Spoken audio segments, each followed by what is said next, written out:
பாலும் தெளிதேனும் பாகும் பருப்பும் இவை நாளும் கலந்துனக்கு நான் தருவேன். கோலம் செய் துங்க கரிமுகத்து தூமணியே, நீ எனக்கு சங்கத்தமிழ் மூன்றும் தா. வணக்கம்.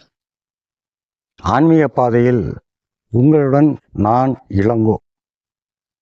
இப்போது பொதுவாகவே இந்த குழந்தை செல்வம் அல்லது இந்த மக்கட்பேறு, இந்த மழலை செல்வம், இது எல்லாம் சில பேருக்கு கிடைக்காத ஒரு சூழ்நிலை இருக்குது. அது கிடைக்காத சூழ்நிலையும் சொல்லக்கூடாது, தாமதப்படுகின்ற சூழ்நிலை. இறைவன் ஏன் இவர்களுக்கு மட்டும் இந்த செயலை செய்வதற்கு தயங்குகிறான் அப்படிங்கிறத பார்க்கணும். இதை என்ன செய்தால் இறைவன் மகிழ்வான் அப்படிங்கிறது இந்த காணொலியில் பார்க்க போகிறோம். இது இறைவன் அருளாலே இறைவன் எனக்கு இட்ட பணியாகவே நினைத்து இந்த வீடியோவை நான் பதிவு செய்கிறேன். இந்த வீடியோவை கடைசி வரைக்கும் முழுமையாக பாருங்கள். எனக்காக இல்லை, அது உங்களுக்காக. நல்ல விஷயங்களை இறைவன் என்னிடம் சொன்ன விஷயங்களை நான் உங்களுக்கு சொல்லுகிறேன். இப்போது உங்கள்கிட்ட ஒரு கேள்வி, இறைவன் எங்கே இருக்கிறான் உங்கள் ஊரில்? அதை கொஞ்சம் யோசனை பண்ணி பாருங்கள். உங்கள் மனசுக்குள்ளேயே பதில் சொல்லிக்கோங்க. ஆனால் அது சரியான பதில் இல்லை. கோவிலில் இருக்கிறான் என்று நினைத்தால் அது தவறு. இறைவன் உங்களுடைய உள்ளத்திலே இருக்கிறான். அதை முதல்ல புரிஞ்சுக்கோங்க. நம்முடைய உள்ளத்திலே தான் இறைவன் இருக்கிறான். இந்த வீடியோ முடிகிற வரைக்கும் உங்கள்கிட்ட நான் வைக்கக்கூடிய ஒரு வேண்டுகோள் என்னென்னா, இறைவன் அந்த எம்பெருமான், அந்த நமசிவாயம், அந்த சிவபெருமான் நம்ம பக்கத்திலேயே இருக்கிறாங்கிறத நினச்சிக்கோங்க. இந்த வீடியோ முடிகிற வரைக்கும் நினச்சிக்கோங்க. அப்புறம் வாழ்க்கை பூரா அப்படி தான் நினைப்பீங்க. நம்ம பக்கத்திலே இருக்கிறான். நம்முடைய ஒவ்வொரு செயலையும் அவன் கண்காணித்து கொண்டே இருக்கிறான் அப்படிங்கிறத மனசில் இறுக வச்சுக்கோங்க. இப்போது இறைவன் நம்மக்கிட்ட சில விஷயங்களை சொல்லணும்னு நினைக்கிறான். குறிப்பாக இந்த குழந்தை பேரை எதிர்பார்க்குறாங்க இல்லையா, அவங்கக்கிட்ட சில விஷயங்களை சொல்லணும்னு நினைக்கிறான். அதை நாம் சரியாக புரிஞ்சுக்கிடலன்னு தான் நான் நினைக்கிறேன். என்னென்ன விஷயங்கள் சொல்கிறான்?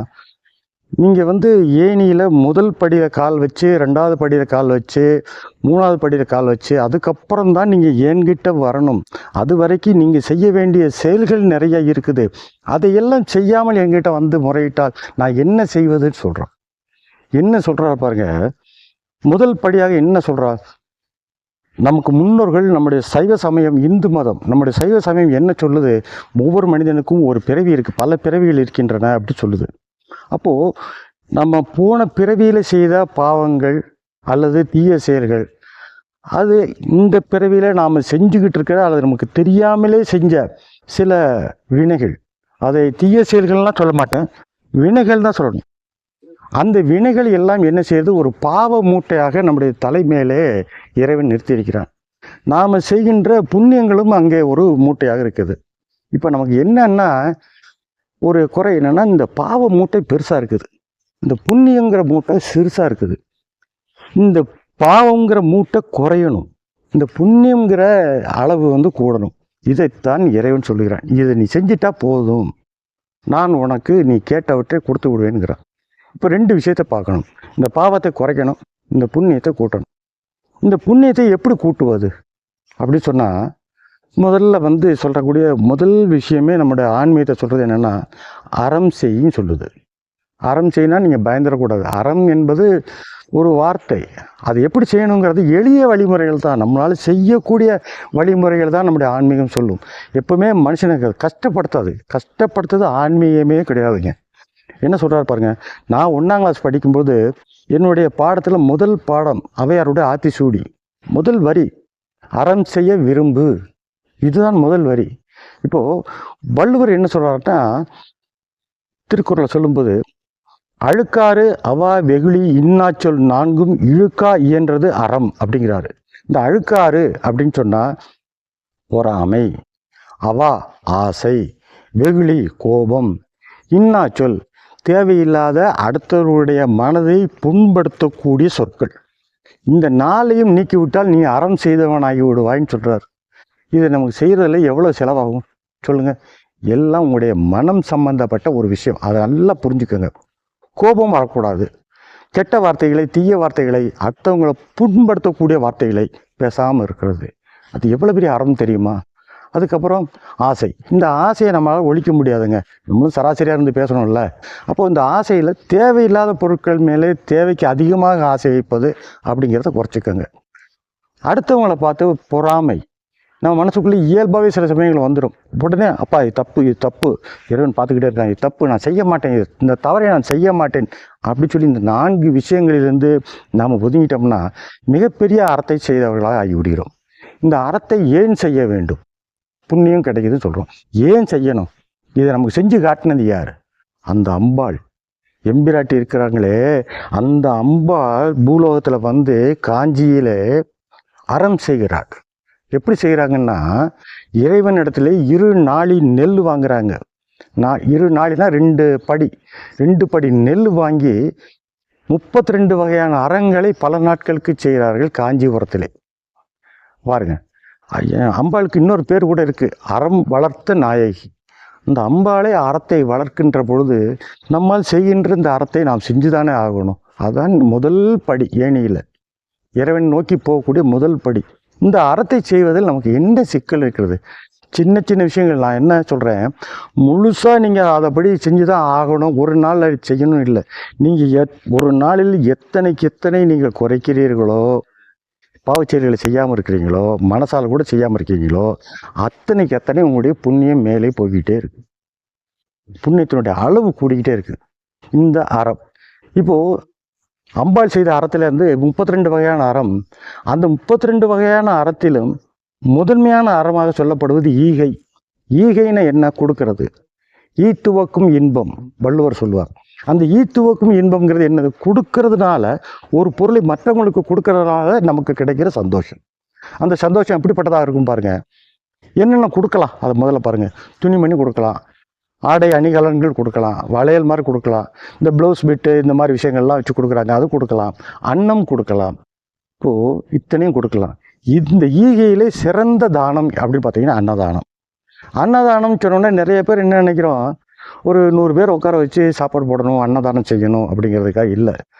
அன்னத்தை தர்மம் செய்வதுன்னு நினச்சிக்கோங்க. அன்னத்தை தர்மம் செய்வது அப்படின்னு நினச்சிக்கினா போதும், அது அன்னதானம். இப்போ இந்த குழந்தை பேர் இல்லாதவர்கள்னு பார்க்கும்போது இது 3 வித நிலையிலும் மக்கள் இருக்கிறாங்க. நல்ல வசதி படைத்தவர்கள், அடுத்தது நடுத்தர மக்கள், அடுத்தது ரொம்ப என்ன சொல்கிறது, அன்னைக்கு வேலைக்கு அன்னன்னைக்கு வயிற்றுப்பாட்டுக்கு அன்னைக்கு வேலைக்கு போய் தான் என்ன முடியும் அப்படின்னு சொல்லி நினைக்கிறவங்க இருக்கிறாங்க. அவங்களுக்கும் இந்த குழந்தை இல்லைங்கிற நிலை இருக்குது. இப்போ இந்த 3 பேரும் என்ன செய்யலான்னு பார்த்தா ஒரே விஷயத்தை தாங்க யானும் செய்ய சொல்கிறான். இந்த அறத்தை செய். இந்த அறம்ங்கிறது அன்னதானத்தை செய். அன்னதானம் வசதியாக இருக்கிறவங்க நீங்கள் அன்னதானத்தை பண்ணுங்கள். எவ்வளோ பேருக்கு பண்ண முடியும்? 100 பேருக்கு பண்ண முடியுமா? பண்ணுங்க. கோயில் வச்சு பண்ணுறீங்களா, வீட்டில் வச்சு பண்ணுறீங்களா, அது உங்கள் சௌகரியம். ஆனால் எத்தனை முறை செய்யணும்? உங்கள்கிட்ட பணம் இருக்குது, நல்லா ஞாபகம் வச்சுக்கோங்க. பணம் இருக்குது, மனம் இருக்கா, எத்தனை தடவை போடணும் அப்படிங்கிறது நீங்கள் தான் முடிவு பண்ணணும். எத்தனையோ விஷயங்களுக்கெல்லாம் செலவு பண்ணுறீங்க. ஊட்டி போகிறாங்க, கொடைக்கானல் போகிறீங்க, கார் எடுத்துகிட்டு போகிறீங்க, சுற்றுறீங்க, எவ்வளோ பணம் செலவழியுது. அதை ஒரு ஏழை எளியவர்களுக்கு நீங்கள் அதை சாப்பாடாக கொடுத்துட்டீங்கன்னா நீங்கள் செய்யக்கூடிய புண்ணியத்தின் அளவு இருக்குது பாருங்கள், அது சொல்லவே முடியாதுங்க. சரி, இந்த நடுத்தர மக்கள் என்ன செய்யலாம் அப்படின்னா, பார்க்கும்போது அவங்களுக்கு தோது இருக்கும்போது, அவங்க பையில் பணம் இருக்கும்போது, அவங்கள பட்ஜெட்டு என்ன உதைக்காமல் இருக்கிற நிலையில் இருக்கிறாங்கன்னா, ஒருத்தருக்கோ 2 பேருக்கோ சாப்பாடு இல்லை கேட்குறவங்களுக்கு வாங்கி கொடுங்க. உங்களுக்கு சந்தர்ப்பம் கிடைக்கும்போது அந்த மாதிரி மனிதர்கள் உங்கள் கண்ணிலே படும்போது நீங்கள் தாண்டி போயிடாதீங்க, அவங்களுக்கு மட்டும் கொடுங்க, சாப்பாடு வாங்கி கொடுங்க. அது தர்மம். இது சிறந்த தர்மம். ஒன்றுமே இல்லைன்னு சொல்கிறாங்க பாருங்கள். அவங்க நீங்கள் வீட்டில் என்னங்க வச்சுருப்பீங்க? என்னதான் வச்சுருப்பீங்க இல்லையா? குறைஞ்சபட்சம் காய் கூட வைக்கல, வசதி இல்லை. நான் சொல்கிறேன் அடிமட்டத்துக்கு சொல்கிறேன். அவங்க கீரை, அதுக்கு குறைஞ்ச ஒன்றும் செய்ய முடியாதுங்க. அப்போ கீரைகளாக வச்சுருப்பீங்கல்ல, பழைய சோறோ ஏதோ ஒன்று வேக வச்சுருந்துருப்பீங்க இல்லையா, ஒரு சோறு சாதம் ஏதோ ஒன்று செஞ்சுருப்பீங்க இல்லையா. அதை அருணகிரிநாதர் அழகாக சொல்லுவார், இலையாயினும் வெந்தது ஏதாயினும் கூடு. இலையாயினும் வெந்தது ஏதாயினும். இலைங்கிறது கீரை, வெந்தது எது வச்சிருக்கியோ அதை கொடு, இல்லைன்னு மட்டும் சொல்லாது. இதுதாங்க அவங்களுக்கு சொல்லப்பட்டிருக்கிற அறம். இதை நம்ம செய்ய முடியாதா? இப்போது ஆண்டவன் நம்ம பக்கத்திலேயே நிற்கிறான். நான் உள்ளத்தில் இருக்கிறான் சொன்னேன், ஒதுக்கி வைங்க, பக்கத்தில் நிற்கிற மாதிரி நினச்சிக்கோங்க, எப்பயும் கூட வர்ற மாதிரி. இப்போது நம்ம ஒரு இடத்துக்கு போகிறோம், ஒரு பஸ் ஸ்டாண்டுக்கு போகிறோம், ஆண்டவன் கூடயே வர்றான். நான் பஸ்ஸில் ஏறுறேன், ஆண்டவன் என் கூடயே வர்றான். நான் வேலைக்கு போகிறேன், ஆண்டவன் என் கூடயே வர்றான். இதுதான் என்னுடைய நினைப்பு. இப்போ நான் ஒரு இடத்துல நின்று இருக்கிறேன், ஒரு ஆள் வர்றாரு, பார்க்குறக்கே கஷ்டமாக இருக்குது, சாப்பிடலாம் என்கிட்ட வந்து கேட்குறாருங்க. நான் சாப்பிடல ஐயா, ஏதாவது கொடுங்க, எனக்கு பசிக்குது அப்படி கேட்கும்போது நீங்கள் எளிதாக எப்படி கடந்து போக முடியும்? ஒரு மனிதனாக நினச்சி பாருங்க. அவனுடைய வயிற்றிலே பசியை கொடுத்து என்னுடைய பாக்கெட்டிலே பணத்தை கொடுத்தது இங்கே நின்றுக்கிட்டு இருக்கிற இந்த இறைவன். இப்போ இந்த இறைவன் பார்க்குறான், நீ என்னடா செய்ய போற? நான் அவனை உன் கண்ணில் பட வைத்ததே நான் தான். அவன் முன்னாடி நான் நிப்பாட்டி நீ என்ன செய்ய போற? அவனுக்கு கொடுக்க போறியா? இல்லை என்கிட்ட ஒன்றும் இல்லை, பிறகு வாங்க சொல்ல போறியா அப்படின்னு சொல்லிட்டு நாம் கொடுத்தா அவன் சந்தோஷப்படுறான். என்ன கொடுக்க முடியுமோ அதை கொடுங்க. நான் 50 ரூபா கொடுப்பீங்களா, 10 ரூபா கொடுப்பீங்களா, 5 ரூபா கொடுப்பீங்களா, ஐயா 1 ரூபா கொடுப்பீங்களா, போதும். இல்லைன்னு சொல்லாமல் கொடுக்குறீங்களா? அதைத்தான் ஆண்டவர் நினைக்கிறான். தனக்கு போகத்தான் தர்மம் தானம் எல்லாம். அப்போது என்கிட்ட இருக்கிறதுல என்னால் எது முடியுமோ அதை நான் செஞ்சிடுறேன். அவ்வளோதான். இதுதாங்க அது. இப்போது இறைவன் என்ன நினைக்கிறான்? உங்கள் முன்னாடி தினமும் பிச்சைக்காரர்களை கொண்டாந்து நிப்பாட்டுறானா? இல்லை. ஒரே ஆள் திருப்பி திருப்பி வராரா? அதுவும் வர்றதில்லை. எங்கேயோ எப்போவோ பார்க்குறீங்க, கொடுங்க.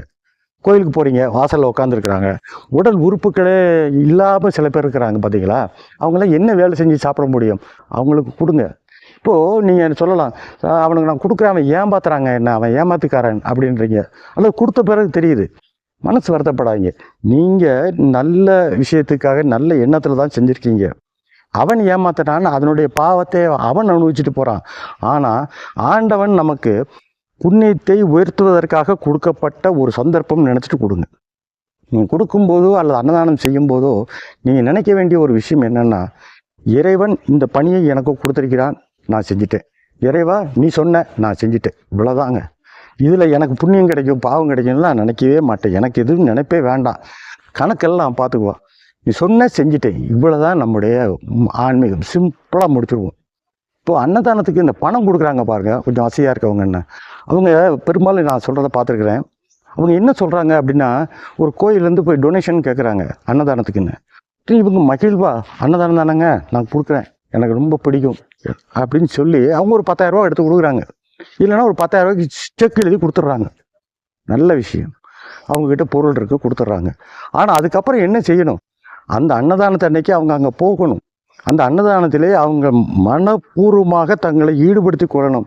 முடிஞ்சால் பந்தி எடுத்து பரிமாறுங்க, முடியலையா சமையல் பண்ணும்போது அங்கே நின்று வேடிக்கை பாருங்கள், சூப்பர்வைஸ் பண்ணி பாருங்கள். இல்லை பந்தி பரிமாறும்போது நில்லுங்க. என்ன செய்யணும்னா நீங்கள் அதில் ஆத்மார்த்தமாக உங்களை ஈடுபடுத்தி கொள்ள வேண்டும். பணத்தை கொடுத்துட்டா மட்டும் போதும்னு நினைக்காதீங்க. இந்த பணம் ஆண்டவன் உங்களுக்கு போட்ட பிச்சை, அதை நல்லா மனசில் வச்சுக்கிடணும். அப்போது அந்த பணத்தை அன்னதானத்துக்கோ அல்லது ஒரு நல்ல காரியத்துக்கோ செய்யும்போது, ஆத்மார்த்தமாக செய்யும்போது நம்முடைய புண்ணியம் உயர்கிறது. இது முதல் விஷயம். 2வது விஷயம், இப்போ நமக்கு குழந்தை வேணும்னு கேட்குறோம். அப்போ குழந்தை மேலே நமக்கு ஆசை இருக்கணும், பாசம் இருக்கணும் இல்லையா? இந்த குழந்தை இல்லைங்கிற நிலையில் சில வருடங்கள் இருந்தாங்கன்னா அவங்களுக்கு சைக்காலஜிக்கலாகவே ஒரு பிரச்சனை வந்துடுது. இந்த குழந்தை மற்ற குழந்தைகளை பார்க்கும்போது உங்களுக்கு ஒரு எரிச்சல் வருது, அல்லது ஒரு சின்ன அளவில் ஒரு பொறாமை வருது. அது சைக்காலஜிக்கல் ப்ராப்ளம். அப்படி இருக்கக்கூடாது. அந்த குழந்தைகள் மீதும் நீங்கள் அனுபவிச்சிருக்கணும். அந்த குழந்தைகளை உங்களுடைய குழந்தைகள் போல நீங்கள் நினச்சி அவங்களுக்கு என்ன வேணும், சின்ன சின்ன செலவு தாங்க செய்ய போகிறீங்க. ஒரு பொம்மை வாங்கி கொடுக்க போகிறீங்க. அந்த குழந்தைகள் சந்தோஷமாக வச்சுருக்கிறது ஒரு சாக்லேட்டு, ஒரு பிஸ்கட்டு, அல்லது படிக்கிறதுக்கான செலவுகள். பணக்காரங்களாக இருந்தால் படிப்பு செலவையே ஏற்றுக்கலாம். குழந்தைகளாக இருந்தால் மற்ற டியூஷன் ஃபீஸ் கட்டலாம், அந்த மாதிரி கட்டலாம். மற்றவங்க ஒரு அலி ரப்பர் வாங்கி கொடுக்க முடியாதா? ஒரு பேனா வாங்கி கொடுக்க முடியாதா? 10 ரூபாய்க்கு ஒரு பென்சில். இது அந்த குழந்தைகளுக்காக நீங்கள் செய்கிறீங்க. அந்த வாங்கும்போது அந்த குழந்தைகளோட சந்தோஷம் இருக்குது பார்த்தீங்களா? அது கடவுளுக்கு கொடுக்குற சந்தோஷம். நீங்கள் குழந்தையும் தெய்வமும் ஒன்று. இப்போ சில பேர் சொல்கிறாங்க, என் வீட்டுக்கு வர பிள்ளைங்க ரொம்ப சேட்டை பண்ணுதுங்க, அதனால நான் வீட்டுக்குள்ளே வர விடுறது இல்லைன்னு. ஏங்க, அந்த குழந்தையோட சத்தம் வீட்டில் கேட்கணுங்க, நம்ம வீட்டில் கேட்கணும். குழந்தைங்கன்னா சேட்டை பண்ணணும், அது ஞானிகள் கிடையாது. குழந்தைகள் சேட்டை பண்ணத்தான் செய்வாங்க. இன்னும் சொல்ல போனால் சேட்டை பண்ணால் தாங்க பிள்ளைங்க அவங்க சேட்டை பண்ணுவாங்க. அந்த சேட்டைகளை நீங்கள் மனதார ரசித்து பாருங்கள். இறைவன்ட்டு சொல்லுங்கள், பாருப்பா அதெல்லாம் எப்படி விளையாடுது, எனக்கு விளையாடுறதுக்கு ஒரு குழந்தைய கொடுக்க மாட்டேங்கிறியே அப்படி அங்கேயே ஒரு இறைவன்ட்ட அவர் கேட்டிருக்க. இப்படி உங்களோட வாழ்க்கையை கொஞ்சம் கொஞ்சமாக நீங்கள் மாற்றிக்கொண்டே வர வேண்டும். 2 விஷயம் சொல்லிட்டு, 3வது விஷயம் குலதெய்வ வழிபாடு. இந்த குலதெய்வத்துக்கு என்ன செய்யணும்னா, ஏதாவது குறை வச்சுருந்தீங்கன்னா அதை முதல்ல சரி பண்ணிடுங்க. குலதெய்வத்தை திருப்திப்படுத்தாமல், குலதெய்வம் சந்தோஷம் அடையாமல் நாம் ஒரு காரியத்தை செய்ய முடியாது. அது அந்த காரியத்திற்கு தடையாக வந்து நிற்கும். அதனால் இந்த குலதெய்வத்திற்கு செய்ய வேண்டிய முறைகள் ஏதாவது இருந்தால் செஞ்சுருங்க. வருஷத்துக்கு ஒரு தடவையாவது கோயிலுக்கு போயிடுங்க. அப்படி இடையில உங்கள் ஊர் பக்கத்தில் இருந்தால் எவ்வளோக்கு எவ்வளவு ஃப்ரீக்வெண்ட்டாக அடிக்கடி போக முடியுமோ போயிட்டு வாங்க. அப்படி முடியாத பட்சத்தில் நல்ல நாள் திருவிழான்னு வரும்போது நீ கண்டிப்பாக போய் கலந்துக்கிடுங்க. அதுக்கு போகாமல் இருக்காதீங்க. இது 3வது விஷயம். இப்போது ஆன்மீகத்தை நாம் என்ன தப்பு பண்ணிக்கிட்டு இருக்கிறோங்கிற ஒரு விஷயத்தை நம்ம பார்க்கணும். இப்போ என்ன செய்கிறோம் அப்படின்னா, இப்போ ஒரு பாடல் எடுக்கிறோம். யூடியூப்பில் ஒரு பாடல் வருது. இந்த பாடலை பாடினால் இறைவன்கிட்ட நம்ம வேண்டுதலை கொடுத்துருவோம், இந்த பாடலை பாடுங்க அப்படின்னு போடுறாங்க. அந்த பாடலை எடுத்து நிறைய பேர் மனப்பாடம் பண்ணுறாங்க, மனப்பாடமாக ஒப்பிக்கிறாங்க. சில பேர் என்ன சொல்கிறாங்க, அதை எடுத்து வச்சு படித்து பார்க்குறாங்க. இன்னும் சிலர் என்ன செய்கிறாங்கன்னா, அது இசையோடு பாடப்பட்ட பாடலை எடுக்கிறாங்க. அது இசைனாலும் சும்மா சாதாரணமான இசை இல்லைங்க, அருமையான குரலில் பாடியிருக்கிறாங்க. காதுக்கு இதமான இசை. அப்படியே அந்த பாடலை பதிவு பண்ணுறாங்க. இந்த பாட்டை யூடியூப்பில் வச்சுட்டு மொபைலில் வச்சுட்டு பூஜையில் உட்காந்து கேட்குறாங்க. இது சரிதானா அப்படிங்கிறத நீங்கள் சொல்லுங்கள். நான் இப்போ கேட்குறேன், நீங்கள் பூஜையில் உட்காரும்போது இந்த மாதிரி ஒரு இனிமையான பாடல் வருதுன்னா உங்களுடைய கவனம் எங்கே இருக்கும்? இந்த பாடலில் இருக்கக்கூடிய இசைக்கு அப்படி ஒரு தன்மை இருக்குது. இசையில் இறைவனே மயங்குவான். இந்த இசையில் உங்களுடைய மனசு மயங்கிடுது. ஆனால் உங்கள் மனசு மயங்கக்கூடிய இடம் எதுவாக இருக்கணும்? இறைவனுடைய திருவடியாக இருக்கணும். அங்கே நமக்கு ஒரு சின்ன முரண்பாடு வருது. இப்போ நான் பாடலுடைய வரியை மனப்பாடம் பண்ணிட்டேன், சொல்லிக்கிட்டே வர்றேன். அப்படிங்கும்போது என்னுடைய கவனம் எங்கே இருக்குது? நான் சொல்லக்கூடிய பாடல் வரிகளிலே இருக்குது. எதில் இருக்கணும்? இறைவனுடைய திருவடிகளில் இருக்கணும். அங்கேயே நான் சின்ன தப்பு பண்ணுறோம் அப்படின்னு எனக்கு தோணுது. ஆக இறைவனுடைய திருவடிக்கு போகும்போது நமக்கு எந்த விதமான சிந்தனைகளும் வராத நிலையில் நாம் இருந்து பூஜை பண்ணணும். இதுதான் ஒரு உண்மையான எளிமையான ஒரு ஆன்மீகம். அப்போ இந்த பாடல்களையெல்லாம் பாடக்கூடாதா படிக்கக்கூடாதான்னு கேட்கலாம். படிக்கணுங்க. இப்போது இறைவன் பக்கத்துலேயே இருக்கார சொல்லிட்டேன். இப்போ ஒரு சின்ன உதாரணம் வச்சுக்கிடுவோமே. இறைவன் ஒரு இடத்துல இருக்கிறாரு, நம்ம ஒரு இடத்துல இருக்கிறோம். இந்த இறைவன்கிட்ட நம்ம போய் சேரணும். அதுதான் நமக்கு குறிக்கோள். இந்த இறைவன்கிட்ட நான் போகிறதுக்கு என்ன செய்யலாம் அப்படின்னா, கொஞ்சம் தள்ளி இருக்கிறதுனால ஒரு வேகமாக போகணும்.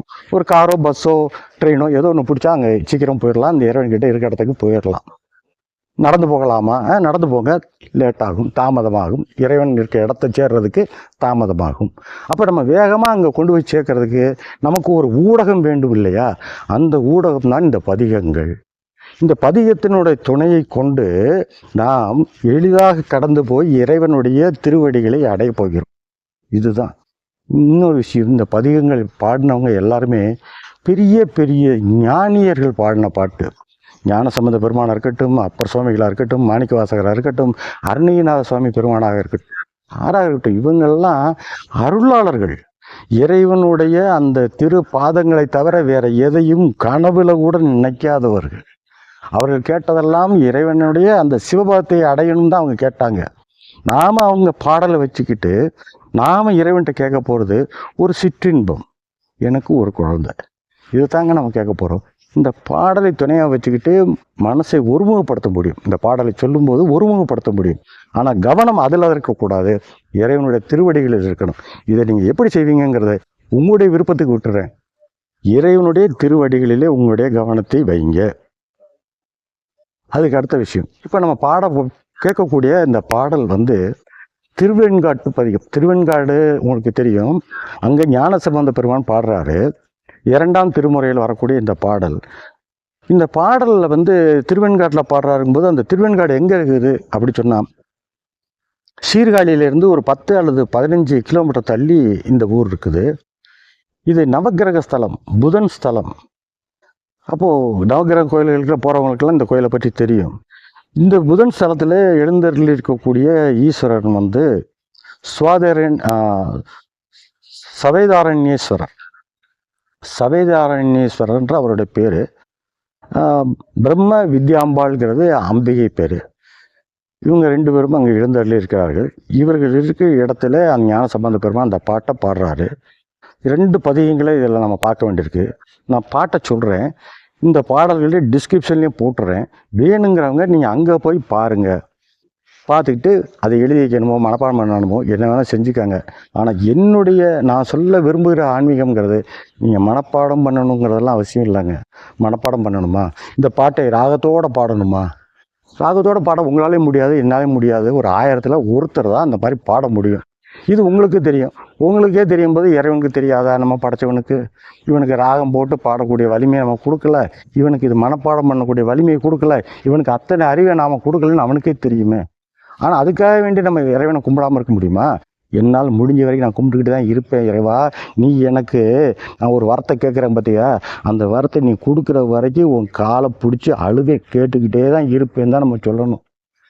இப்போ நமக்கு தெரிஞ்ச மாதிரி அதை பாட்டு. இப்போ நான் அந்த பாடல் வரிகளை சொல்கிறேன்.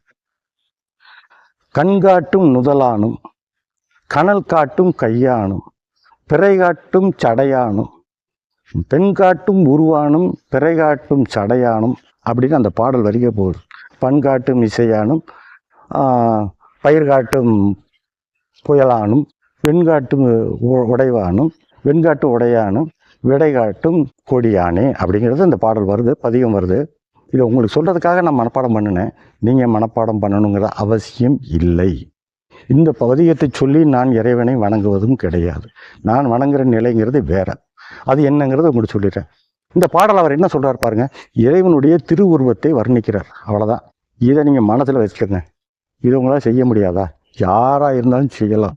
எத்தனை பணம் படைத்தவர்களாக இருந்தாலும் சரி, பணமே இல்லாத ஏழையாக இருந்தாலும் சரி, உங்கள் மனசில் இறைவனை திருவுருவத்தை நினைப்பதற்கு உங்களுக்கு ஒரு பைசா செலவு கிடையாது. உங்களுடைய மனதான் வேணும். இறைவன் திருவுருவம் எப்படி இருக்குது பாருங்கள். கண்ணை மூடி அதை மனசில் நினச்சி பாருங்கள். இறைவன் நெற்றி நிறைய திருநீர் பூசியிருக்கிறார். அதில் நடுவில் அவனோட மூன்றாவது கண்ணாக முக்கண் தெரிகிறது. பெரிய ஜடாமுடியை வச்சிருக்கிறான். அந்த ஜடாமுடியில் இடது பக்கத்தில் அந்த பக்கத்தில் அந்த பிறைச்சந்திரன் இருக்குது. இந்த பக்கத்தில் கங்கை நதி பாயுது. கழுத்தில் பாருங்கள், அந்த கழுத்தில் அந்த நாகம் இருக்கிறது. எடையை பாருங்கள், இடையில அவன் புலித்தோல ஆடையை அணிந்திருக்கிறான். இந்த கையில் சூலம், இந்த கையில் மழு, இறைவனுடைய திருக்கோலம். இடது பக்கத்தில் பாருங்கள், உமா பிராட்டியார் அருமையாக அந்த அருள் தரக்கூடிய கண்கள், அழகான அந்த பாதங்களோட உமா பிராட்டியார் இருக்கிறாங்க. அதுக்கப்புறம் பார்த்திங்கன்னா இந்த சைடில் விநாயகர் பெருமான் இருக்கிறாரு, சிவபெருமான் பக்கத்தில். அந்த பக்கம் முருக கடவுள் இருக்கிறாரு, குட்டியா அழகா ஒரு கையில் வேலை வச்சுக்கிட்டு யாம் இருக்க பயமேன் அப்படிங்கிற சொல்கிற அந்த முருகப்பெருமான் அம்மாவோட மடியில் உட்காந்துருக்கிறாரு. இதுதாங்க அந்த திருவுருவ காட்சி. நீங்கள் பிரார்த்தனையில் பக்தியாக உட்காரும்போது இதை மட்டும்தான் நீங்கள் நினைக்க போகிறீங்க. அடுத்த பாடல் அவர் என்ன பாடுறாருன்னா, பேய் அடையா அப்படிங்கிறாரு. பிரிவியை இதுவும் இந்த பேய் அடையானா பேய் வராதுன்னு அர்த்தம். இப்போ பேய்னா அந்த பேய் அப்படி நம்ம நினைக்கிற மாதிரிலாம் இல்லை. இந்த காலத்தில் அதுக்கு எப்படி நாம் பொருள் கொள்ளணும் அப்படின்னு பார்த்தோம்னா, இந்த பேய்ங்கிறது என்னென்னா, நமக்கு இந்த பில்லி சூனியம் ஏவல் இந்த மாதிரி யாராவது வச்சுருக்கலாம். ஏன் இந்த தடைகள் வருது இந்த குழந்தை பாக்கியத்துக்கு? அப்போ இந்த மாதிரி தடைகள் இருக்கலாம், அல்லது நம்ம செஞ்ச பாவங்கள் இருக்கலாம். நம்ம செஞ்சது மட்டும் இல்லை. இப்போ நீங்கள் சொல்லுவீங்க, நான் இந்த பிறவியில் யாருக்கும் மனசால் கூட நான் நினச்சே பார்த்தது இல்லையே சார், எனக்கு ஏன் இப்படி பாவங்கள்லாம் வருதுன்னு நினைக்கலாம். நம்முடைய முன்னோர்கள் செய்த பாவம் இருக்குது பாருங்கள், அது கூட நம்மளை இந்த சந்ததி விருத்தி அடையாமல் செய்வதற்கு தடையாக இருக்கும். அப்போ அந்த முன்னோர்கள் செய்த பாவம். அப்புறம் இந்த கண்ணீருன்னு சொல்கிற பார்த்தீங்களா, இந்த திருஷ்டி, அது ரொம்ப ரொம்ப கொடிய விஷயங்க. நல்லா இருக்கிறான் ஒருத்தர் நல்லா இருக்கிறாரு அப்படின்னா பக்கத்தில் இருக்கிறவங்க பொறாமப்படுறது. பொறாமைன்னு இல்லை, அது என்ன மாதிரி உணர்வுன்னு தெரியல. நல்லா இருக்கான் பாரு, வண்டியில் போகிறான் வர்றான் அப்படின்னு நினச்சிக்கிட்டே இருப்பான். சொல்லக்கூட தேவையில்லை, சொல்லுவான், நினப்பான். நினச்சானே இவன் வண்டியில் போகிறவங்க கீழே விழுந்துருவாங்க. நீங்கள் நடைமுறையில் பார்க்கலாம். அதே மாதிரி தான் ஒரு பொண்ணு இருப்பாள். பாட்டுக்கு வேலைக்கு போவா, நல்லா வருவா, வீட்டுக்கு வருவா, இவங்க சந்தோஷமாக இருப்பா. இவங்க என்ன சொல்லுவாங்க, பாரு அவள் ராஜாத்தி, வேலைக்கு போகிறா வர்றா, நினச்சதை செஞ்சு சாப்பிட்றா, இல்லைன்னா கடையில் வாங்கி சாப்பிட்றா, வேலை புது புது ட்ரெஸ் எடுத்துக்கு சேலையாக வாங்கி கட்டுறா அப்படின்னு இவன் நினச்சான்னா அவன் 4 நாளில் காய்ச்சல் ஆயிடுவான். தலைவலி, காய்ச்சல், மண்டடி வந்துடும். இது கண்ணேறு அல்லது கண் திருஷ்டின்னு சொல்கிறோம். இது ஒரு மனிதனை பெருமளவில் பாதிக்கிறது. இது இயற்கையாக உண்மையாக நடக்கிற ஒரு விஷயம். இதை சைக்காலஜிக்கலாக எப்படி சொல்கிறதுன்னு எனக்கு தெரியல, ஆனால் இது பாதிப்பு இருக்குது. ஸோ இந்த மாதிரி விஷயங்களை தான் ஞானசம்பந்த பெருமான் என்ன செய்கிறாருன்னா பேயாக உருவகப்படுத்துகிறார். இந்த பேயானது நம்மை அடையாது. பேய் அடையா, சரி இருந்துச்சுன்னு சொன்னால் என்ன செய்யறது, அது பிரிவு எய்தும், நம்மை விட்டு பிரிஞ்சு போயிடும். இந்த பாட்டில் முதல் வரி, பேய் அடையா பிரிவு எய்தும். பிள்ளையோடு உள்ள நினைவாயவே வரம் பெறுவர். இந்த பிள்ளைங்கிற நினைப்பு நம்ம மனசுக்குள்ள வச்சுக்கிட்டே இருக்குமே, இந்த நினைப்புக்கான அந்த வலி வேதனையை தீர்க்கக்கூடிய வரத்தை இறைவன் தருவான். வரம் பெறுவர். அப்புறம் சொல்றாரு, என்ன சொல்றாரு, வேயன தோள் உமை பங்கன், இறைவனுடைய உருவக்கோலம். வேயன தோள் உமை பங்கன், உமா பிராட்டியை இடது பக்கத்தில் வச்சக்கூடிய இறைவன். வேயன தோள் உமை பங்கன். வெண்காட்டு முக்குள நீர் தோய், வெண்காட்டில் இருக்கக்கூடிய முக்குள நீரிலே குளித்தால், நல்லா கவனிக்கணும், வெண்காட்டு முக்குள நீர் தோய். வினையார் தம்மை தோயாவாம் தீவினையே, பிடிச்சிட்டார். தோயாவாம் தீவினையே. வினையார் தம்மை யாரு? நாம வினையார், நம் வினைகளை செய்தவர். இந்த வினைகளை செய்தவனை அந்த தீய வினைகள் சூழாது. இவ்வளவுதாங்க அந்த பாட்டு. இப்போ அதில் என்ன சொல்றாரு? முக்குள நீரில் குளிக்கணும்னு சொல்றாரு. எங்கே இருக்க முக்குள நீர்? திருவெண்காட்டில் இருக்கிற முக்குள நீர். முடிஞ்சு போச்சா? இப்போ நம்ம பூஜைக்கு வர்றோம். இது வரைக்கும் முதல்ல சொன்ன 3 நிலைகள் உங்களுடைய புண்ணியத்தை கூட்டுறதுக்கான நிலைகள். இப்போ இந்த பதிகத்தை பாடிட்டு வரும்போது இறைவனை பற்றி பாடுகிறோம் அல்லவா, இது உங்களுடைய பாவத்தை குறைக்கக்கூடிய நிலை. கர்மா, அதை குறைக்கிறோம். இங்கே நம்ம செயல்களின் மூலமாக புண்ணியத்தை ஒரு வழியாக கூட்டுறோம், பாவத்தை குறைக்கிறோம், நல்ல நிலைமைக்கு வந்து விடுவோம். இறைவன் நமக்கு அருள் புரிய காத்திருக்கிறார். இதுதான் பார்க்கணும். இப்போ பூஜைக்கு போகிறோங்க. பூஜை அறையில் உட்கார போகிறோம். திருவெண்காட்டுக்கு போக சொல்லிக்கிறார் ஞானசம்பந்த பெருமான். நமக்கு போகிறதுக்கு வழி இல்லை. யோசிக்கிறோம், எனக்கு போகிறதுக்கு பொருள் வசதி இல்லை, நேரம் இல்லை, காலம் இல்லை, பல சிக்கல்கள். இது நான் சொன்ன மாதிரி தான், நமக்கே தெரியுது, இறைவனுக்கு தெரியும். அப்போது நம் முதல்ல வைக்க வேண்டிய பிரார்த்தனை என்னென்னா, இறைவா என்னுடைய இந்த பிரச்சனைகள்லாம் நீ தீர்த்துரு. நேரம் நீ திருவெண்காட்டுக்கு நீ கூட்டிகிட்டு போகிறதுக்கு உத்தரவிடு. நீ என்ன கூட்டிகிட்டு போ, நான் வர்றேன், நான் வரணும்னு ஆசைப்பட்றேன், முடியலை, நீ அங்கே கூட்டிகிட்டு போ. என்னை திருவெண்காட்டுக்கு வர வைக்கிறது உன்னுடைய வேலை. உங்கள் பிரார்த்தனையில் முதல்ல வைங்க. நடக்குவான்னு நினைக்கிறீங்களா? கூட்டிகிட்டு போயிடுவான். அவன் மனசு வச்சானே அடுத்த நிமிஷம் கூட்டிட்டு போயிடுவான். நடக்கும். எனக்கு நிறைய நடந்திருக்கு. நான் நிறைய கோயிலுக்கு போகும்போதெல்லாம் இப்படி பிரார்த்தனை வச்சு தான் போகிறேன், கூட்டிகிட்டு போயிடுவான். எப்படியோ ஒரு காரியத்தை கூட்டிகிட்டு போயிடுவான். இந்த மாதிரி ஒரு பிரார்த்தனை வைங்க, திருவெண்காட்டுக்கு என்னை கூட்டிகிட்டு போகணும்ப்பா முதல்ல அப்படின்னு. இந்த பூஜையில் என்ன வைக்கலாம் அப்படின்னு சொன்னீங்கன்னா, நான் சொன்னேன் அந்த படம், திருவுருவ படம் சொன்னேன் இல்லையா, எப்படி மனசில் உருவகம் பண்ணணும், கற்பனை பண்ணணும்னு சொன்னேன் இல்லையா, அதை ஒரு படமாக வாங்கிக்கோங்க, அங்கே பூஜை அறையில் வைங்க. சின்ன படமாக இருந்தால் பாக்கெட்டில் வச்சுக்கோங்க, ஆண்களாக இருந்தால். பெண்களாக இருந்தால் உங்களுடைய கை பர்ஸில் வச்சுக்கோங்க. நேரம் கிடைக்கும்போது அந்த நாளில் எப்போதான் நேரம் கிடைக்குதோ, உங்களுக்கு 1 நிமிட ஓய்வு நேரம் கிடைச்சா அதை எடுத்து அந்த ஒரு பார்த்துட்டு கண்ணில் அப்படியே அந்த உருவத்தை உள்ளே கொண்டு வந்துட்டு வேண்டுதல் வச்சுருங்க. அப்பா எனக்கு ஒரு குழந்தை வேணும், எனக்கு ஒரு குழந்தை வேணும், எப்படி எனக்கு தரப்போகிறேன்னு தெரியலையப்பா, கருணை கடல்னு சொல்கிறாங்களே அப்படின்னு நினச்சி ஒரு பிரார்த்தனை வச்சுருங்க. படத்தை உள்ளே வச்சுக்கோங்க. இப்போ பூஜையில் அந்த படம் இருக்குது, கொஞ்சம் பூ கிடச்சா பூ வாங்கி வைங்க. ஒன்றும் முடியாதுங்க, திருநீர் எடுத்து அது முன்னாடி வச்சுட்டு நல்ல நெத்தி நிறையா பூசிட்டு உட்காருங்க. ஒரு டம்ளர், புது டம்ளராக இருந்தால் ரொம்ப நல்லது. அது இறைவனுக்காக பயன்படுத்தக்கூடியதாக இருக்க வேண்டும், வேறு எதுக்கு பயன்படுத்தாதீங்க. அதில் கொஞ்சம் தண்ணீர் எடுத்து வச்சுக்கோங்க. இந்த தண்ணீர் நீங்கள் இப்போ என்ன நினைக்க போகிறீங்க, இறைவன்கிட்ட என்ன சொல்ல போகிறீங்க, எப்பா இதுதான் அந்த திருவெண்காட்டு முக்குள நீர் நான் நினச்சிக்கிறேன், நீயும் அப்படி நினச்சிக்கோ. அந்த முக்குள நீர்னா என்னன்னு பாருங்கள். 3 குளம் இருக்கிறது அங்கே திருவெண்காட்டில். ஒன்று அக்னி தீர்த்தம், ஒன்று சூரிய தீர்த்தம், இன்னொன்று சந்திர தீர்த்தம். இந்த 3 தீர்த்தங்களிலும் நீராடணும், நீராடி இறைவனையும் வேண்டணும் அப்படிங்கிறாரு ஞானசம்பந்த பெருமான்.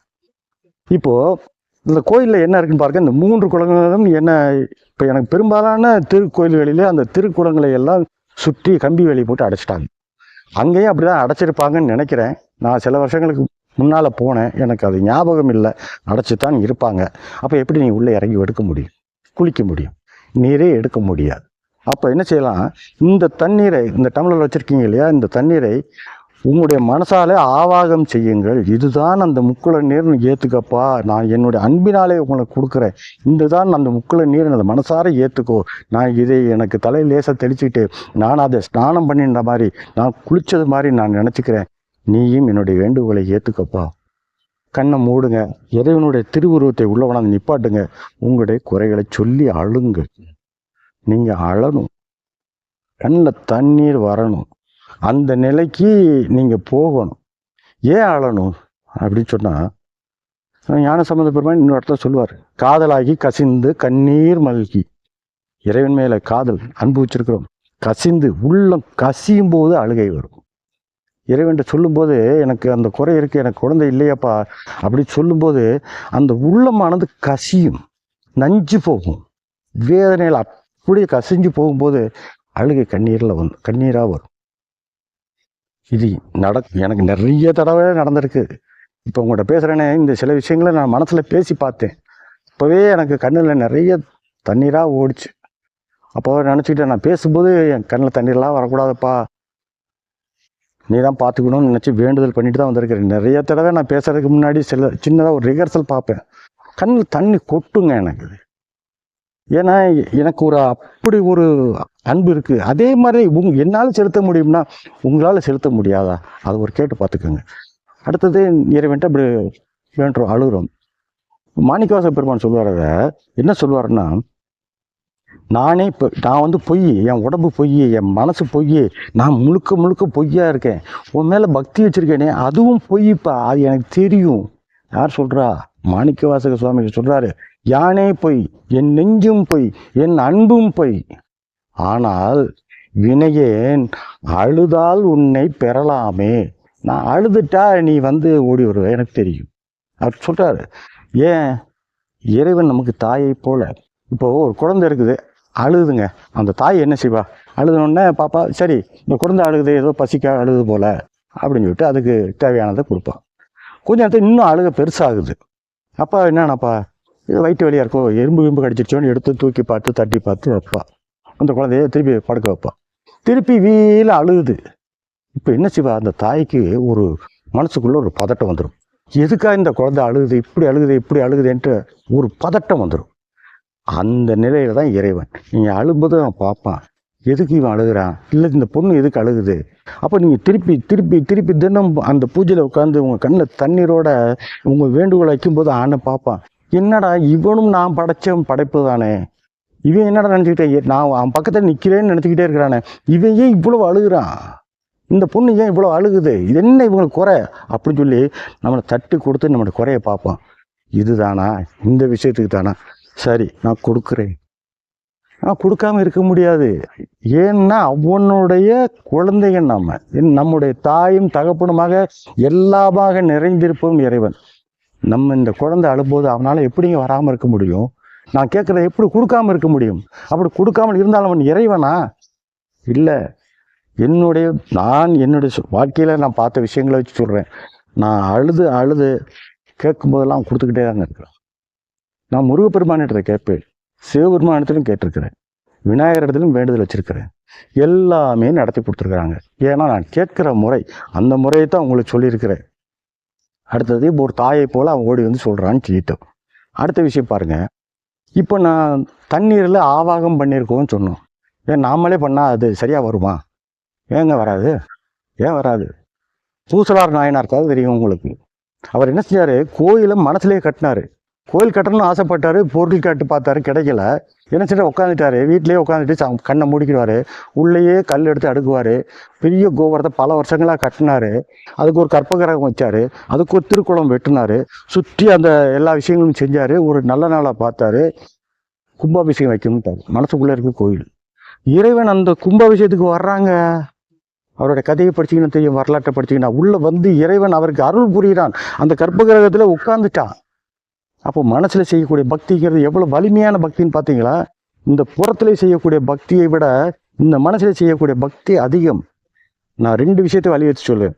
இறைவன் மேலே உங்களுக்கு அளவுக்கு அதிகமான பக்தி இருக்கணும், ஆழமான நம்பிக்கை இருக்கணும். இந்த 2ம் இருந்தால் நீங்கள் வெற்றி பெற முடியும். அந்த ஆழமான நம்பிக்கை இருக்கணும்னு சொன்னேன்ல, அளவுக்கு அதிகமான பக்தி. அந்த பக்தி எப்படி இருக்கும் உங்களுக்கு தெரியும். ஒருத்தர் இருந்தார், அவருக்கு படிப்பறிவுங்கிறது கிடையாது, எதுக்கும் தெரியாது, எந்த விஷயமும் தெரியாது. இறைவன்னா யாரும் தெரியாது, சிவன்னா யாரும் தெரியாது, சிவலிங்கம்னா யாரும் தெரியாது. அவர் என்ன சாப்பிடுவாருன்னு கூட தெரியாது. அவர் என்ன செய்கிறாரு? இறைவனுக்கு தான் கடித்து சமைச்சு சாப்பிட்டு பார்த்தா அந்த இறைச்சியை கொடுக்குறாரு. இறைவன் அதை ஏற்றுக்கிட்டான். கண்ணப்ப நாயனார் 4 நாள் சிவலிங்கத்தை பார்த்த 4வது நாள் இறைவனுடைய சிவபாவத்தை அடைந்தவர் தன்னுடைய அன்பினாலே. அப்போ அவரால் அவ்வளோ பெரிய விஷயத்தை சாதிக்க முடியுதுன்னா நம்முடைய அன்பினாலையும் நம்முடைய ஆழமான நம்பிக்கையினாலையும் இறைவனிடத்தில் நம்ம கேட்டு பெற முடியாதா? கேட்டு பெற முடியும். அப்படிங்கிறத நல்லா ஞாபகத்தை வச்சுக்கோங்க. இந்த காணொளி இதுவரைக்கும் கேட்டிருக்கிறீங்க. உங்களெல்லாம் ஒரு தாழ்மையான வேண்டுகோள். நான் உங்களை சந்தோஷப்படுத்துவதற்காக, மகிழ்ச்சிப்படுத்துவதற்காக, உங்களுடைய வீட்டிலே ஒரு மழலை செல்வம் வர வேண்டும் என்பதற்காக பல விஷயங்களை கற்றுக்கொண்டு இறைவனிடம் பிரார்த்தித்து இந்த வீடியோவை உங்களுக்கு சமர்ப்பிக்கிறேன். அதே மாதிரி நான் நல்லா இருக்கணும்னு நீங்கள் நினைக்கணும். அதுதாங்க ஆன்மீகத்தோட முதல் படி. நீங்கள் நல்லா இருக்கணும்னு நான் நினைக்கணும், நான் நல்லா இருக்கணும் நீங்கள் நினைக்கணும். நான் நல்லா இருக்கணும்னா நீங்கள் என்ன செய்யணும் உங்களுக்கே தெரியும். சப்ஸ்கிரைப் பண்ணுங்க. யாரும் இந்த சப்ஸ்கிரைப் பண்ணாமல் வெளியில் போகாதீங்க. ரெண்டாவது கமெண்ட்டில் உங்களுடைய மன குமுறல்களை கூட்டுங்க. ஏங்க ஓம் நம சிவாயா அப்படின்னு ஒரு தடவை எழுதுறதுக்கோ இல்லை கந்தா சரணம் முருகா சரணம் எழுதுறதுக்கோ உங்களுக்கு என்ன கஷ்டம் இருக்க போகுது? அது ஒரு விஷயம் சொல்லிடுறேன். அப்புறம் இந்த எளிமைப்படுத்துறது அப்படிங்கிறத இன்னொரு விஷயத்தை சொல்லி முடிச்சிடுறேன். இப்போ நீங்கள் சித்தர்களை பார்த்துருப்பீங்க. அவங்க காட்டில் இருந்து தவம் பண்ணுறாங்க சொல்கிறாங்க. இமயமலையில் யோகிகள் இருக்கிறாங்க, இவங்களும் அப்படித்தான் இருக்கிறாங்க. இப்போது வாரணாசியில் கும்பமேளா பார்த்தோம். நிறைய சாதுக்கள் வந்தாங்க, கலந்துக்கிறாங்க. அப்புறம் திருப்பி மலைக்கு போய் பிரார்த்தனை பண்ணுறாங்க. ஒத்த காலில் நின்று கூட யோகம் பண்ணுறாங்க. எனக்கு ஒரு சந்தேகம், அவர்கள் உதடுகள் முணுமுணுத்து கொண்டே இருக்கிறது அல்லது மனசுக்குள்ளே சொல்லிக்கிட்டே இருக்கிறாங்க. இவங்க தேவாரம் பாடுவாங்களா, திருவாசகம் பாடுவாங்களா, இல்லை திருப்புகழ் பாடுவாங்களா? யோசனை பண்ணி பாருங்க. அவங்க எதையுமே சொல்றது கிடையாதுங்க. ஒரு வரி மந்திரம் நம சிவாயா நம சிவாயா நம சிவாயா, இதைத்தாங்க அவங்க சொல்றாங்க. முருகப்பெருமானுடைய பக்தர்களாக இருந்து என்ன சொல்லணும்? முருகா சரணம், கந்தா சரணம், முருகா சரணம், அவ்வளோதாங்க. இறைவன் வந்துடுவான். இதுக்கு மேலே எளிமைப்படுத்த முடியாது. ஆன்மீகத்தை நாம தான் கடினப்படுத்தி கொண்டே போகிறோம். கஷ்டப்படுத்தி ஆன்மீகத்தையும் கஷ்டப்படுத்தி நாமளும் கஷ்டப்படுறோம். ஆன்மீகம் என்பது எளிமையான விஷயம். உங்களுடைய மனசில் இருக்கக்கூடிய அன்பை இறைவன் எதிர்பார்க்கிறான். அந்த அன்பை இறைவனத்தை அள்ளி அள்ளி கொடுங்கள். இறைவன் நீங்கள் கேட்பதையெல்லாம் குறையில்லாமல் கொடுப்பான். அவனுடைய திருவுருள் உங்களை வந்து அடையும். உங்கள் வீட்டிலே வெகு விரைவிலே மழலை செல்வம் தவழும் என்று கூறி இந்த உரையை முடிக்கிறேன். ஆன்மீக நெஞ்சங்களுக்கு எனது அன்பும் வணக்கமும்.